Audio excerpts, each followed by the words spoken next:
Hello everyone and welcome again to my channel Self Study with Vaidehi Patel, and today we are going to cover a very interesting chapter, that is crop production and management. This is your first chapter of science class 8. So let's quickly begin because I cannot wait for this beautiful chapter. It's a very interesting chapter. So let me quickly just get all my essentials, that is a laser pointer, to show you and highlight the things in my PPT. Okay, so whenever I talk about biology or whenever I talk about food, I always talk about the importance of food. So why do we need food? So I always give you this example that as petrol and diesel are the fuel for the car, food is the fuel for our body, isn't it? Okay, so food is necessary for the survival of all living organisms.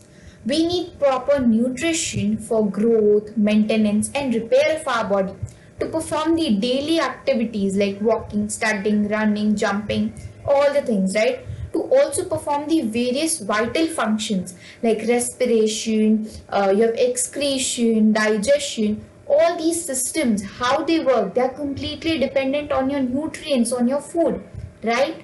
So also to build a strong immune system, food is very necessary so that our body can fight against diseases, right? So human beings depend on two main sources for food. First are the plants and second are the animals. So from plants we get grains, pulses, we get cereals, veggies, fruits, roots, stems, flowers, all the essentials we get. While from the animals we get honey, eggs, milk, meat, fish, chicken, all these things, isn't it?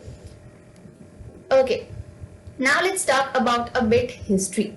So now let's talk about the history of agriculture. So earlier than 10,000 BC, human beings were engaged in hunting and gathering. Then in 7500 BC, human beings started the cultivation of crops, that is wheat and barley. Then in 2900 BC, the plough was invented. Then in 2300 BC, cultivation of chickpea, cotton, mustard, these all came into picture. Then with time, the cultivation of rice, sugarcane, potato, tomato, chilies, all these started. Then in 1000 BC, the use of iron plough started. And when the Britishers came to India, that is around 1600 AD, they introduced several crops to India like tapioca, pineapple, groundnut, tobacco, rubber, American cotton, etc. So these are not the years that you have to mug up. This is just for your broad introduction, broad overview.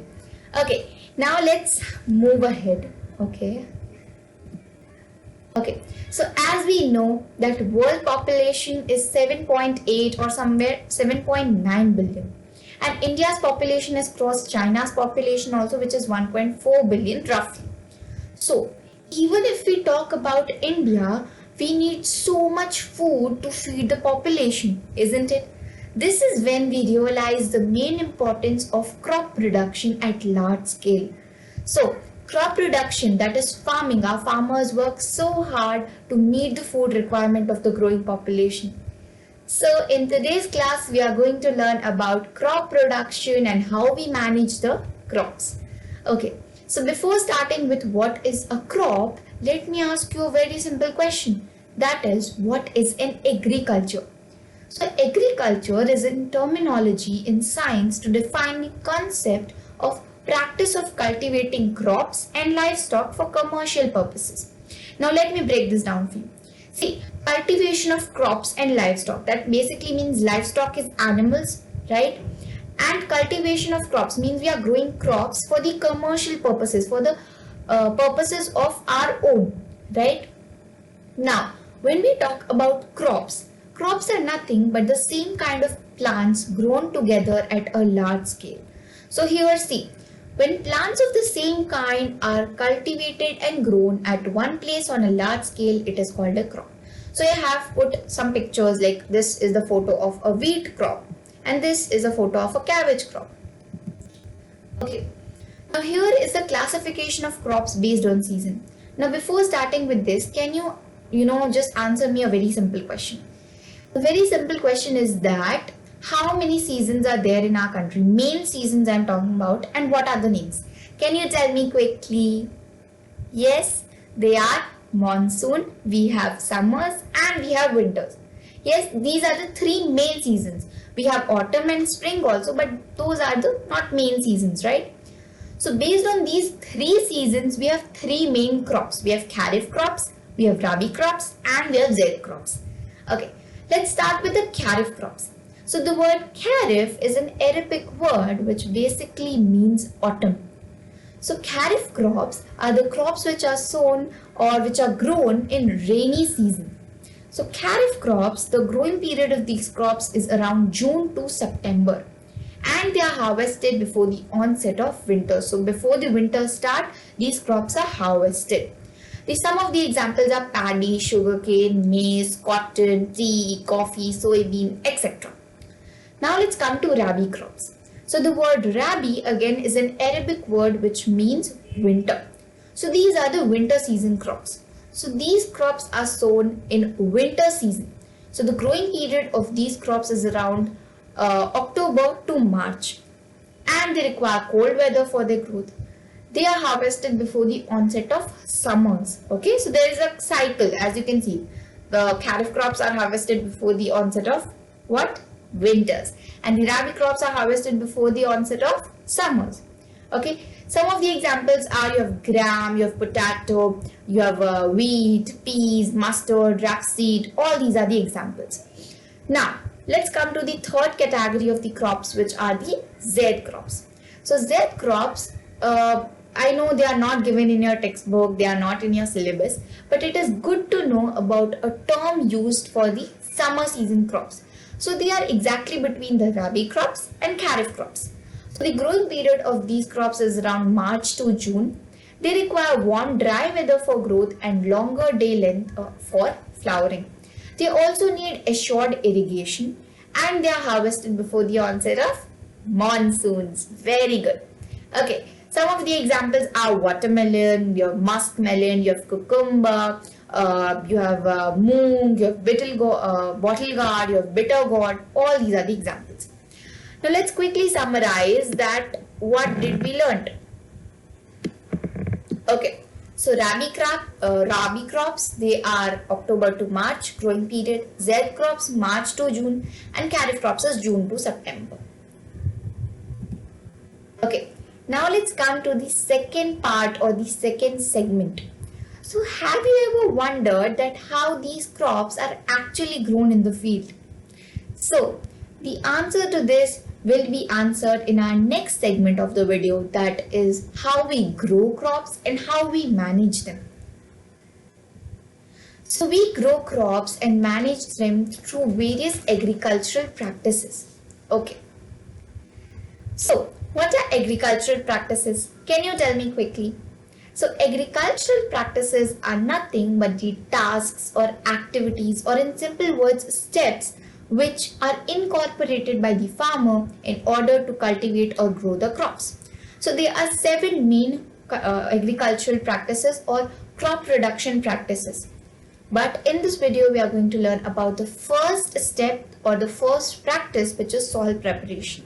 So after soil preparation, we have sowing of seeds, adding manure and fertilizers, harvesting, protection from weeds or weeding, irrigation, and at the last, storage. Okay, so here can you differentiate between these two pictures? In the first picture, the soil is very dry and very rough, very scrubby, and there are some lumps in the soil. It's not so good. But in the second picture, the soil is so nicely, all the crops are grown. It's very good soil. So, what is soil basically? Now, this is going to be your homework question for today. You have to tell me that what is soil and a proper definition of soil and the types of soil. So, I know your 9th chapter of 7th grade was soil. So, you should know the 3 types of soil: loamy, sandy, and clay. So tell me in the comment section below what is soil. So this soil needs to be turned and loosened up. Now this process of loosening and turning the soil is known as tilling or plowing. So let's visualize it. See, if this is your soil and if this is your tool from which we till it or if we plow it, we take the ground soil and put it on the top. We take the ground soil and put it on the top. Now, why soil preparation so necessary in farming? So, if I talk about this, the main answer is that the roots of the plants will be able to breathe through this process. Now, what does breathing means? Can roots breathe? We have not learned this in our earlier grades. No, it's not that roots can able to breathe, but it basically means it's just a phrase to say that it will increase the air, the flow of air in the soil. It will increase soil aeration. Also, it will increase the water holding capacity of the soil. Also, the earthworms and the beneficial microorganisms in the soil will be able to mix the humus to the soil, which will make the soil fertile and get more nutrients. Also, the roots of the plants will be able to spread to deeper layers. They will be able to penetrate deeper. Now, how do we do this soil preparation? So, we do it with the help of agricultural tools and implements. So, I use a simple word, tools. So, the three tools or three main tools which are there, which are commonly used. First is a plow. Now, we have heard about plow, right? Second is a hoe. It's a new concept, but I'll explain it to you. Don't worry. And third is a cultivator. Okay, let's start with a plow. So plow is again a very simple concept, a very simple implement which is used to till and turn the soil. Okay, so it is usually made up of wood and it is drawn by a pair of bulls or other animals. Okay, so plow has some parts. As we know everything, we have to learn about the structure in science. So I have this picture in figure 1.1a, which is also in your NCERT, the plow. So I'll just put the zoomed picture of this. So this is our plow.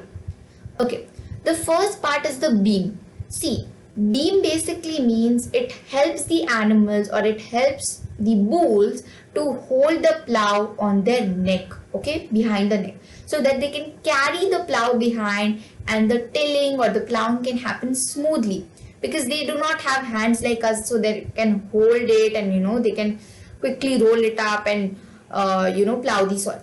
So beam is just a concept so that the bulls put the plow on their neck and carry it behind them and loosen the soil. Okay, now after that, this part, as you can see, this part wherever I am showing this pointer, see this one. Okay, this is your plow shaft. Now the word shaft is nothing but a simple term which is used for a long elongated structure. When something is very long, okay, when something is very long, we say a shaft. Okay, so here we are talking about a plow shaft. So here in see, this is a plow shaft and here also this is a plow shaft. And at the end we have a small triangular iron piece which is attached to a beam, which is attached to the plow shaft, which is known as plowshare. So plowshare helps the soil to get scraped, remove the weeds, add fertilizers to the crops and till the soil smoothly. Okay. So these are some of the pictures that I have put here to show you. See, this is the plow shaft. See, this long elongated structure is the plow shaft and this is the plowshare. Wherever I am showing this, wait.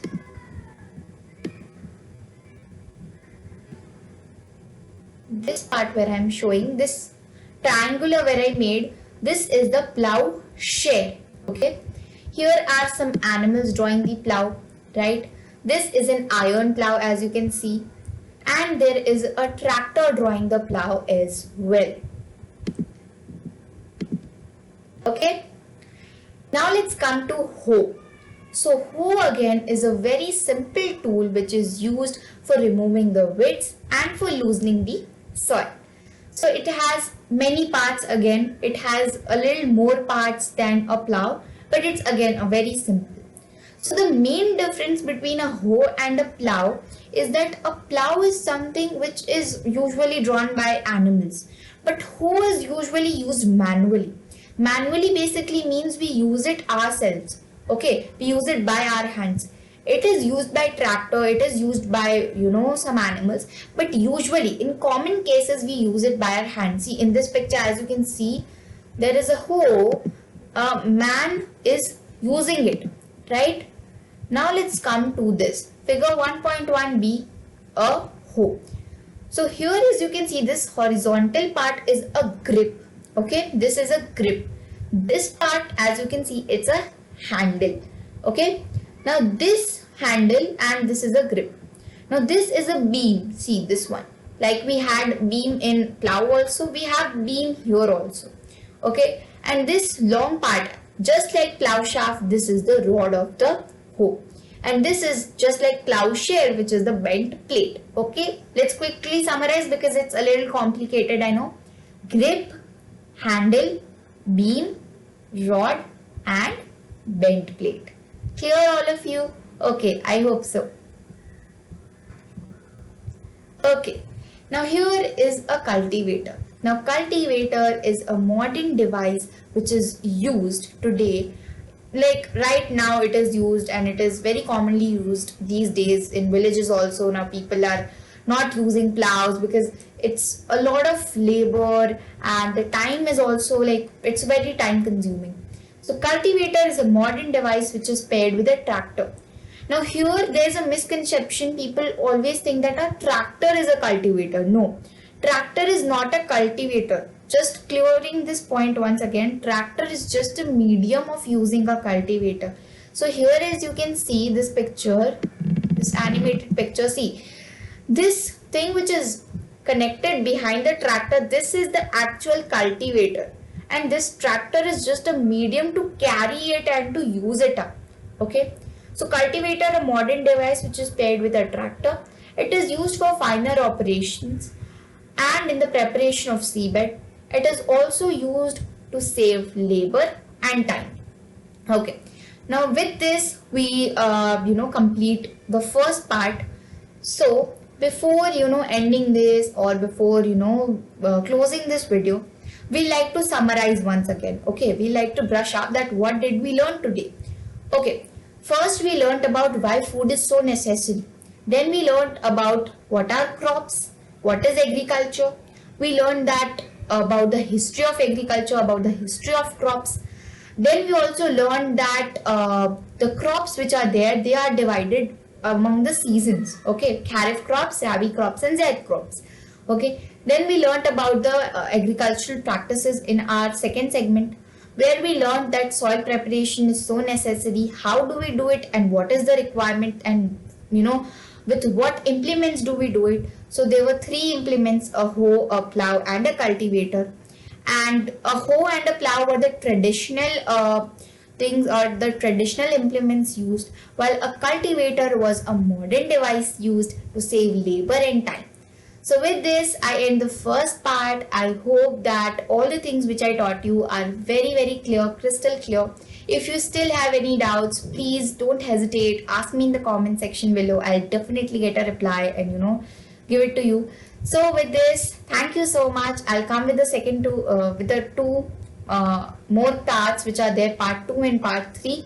And we'll learn about more practices. All those 7 practices from soil preparation to storage will be done. So do not worry. So keep watching, keep shining. Happy watching and happy learning. Wish you all the very best. Bye.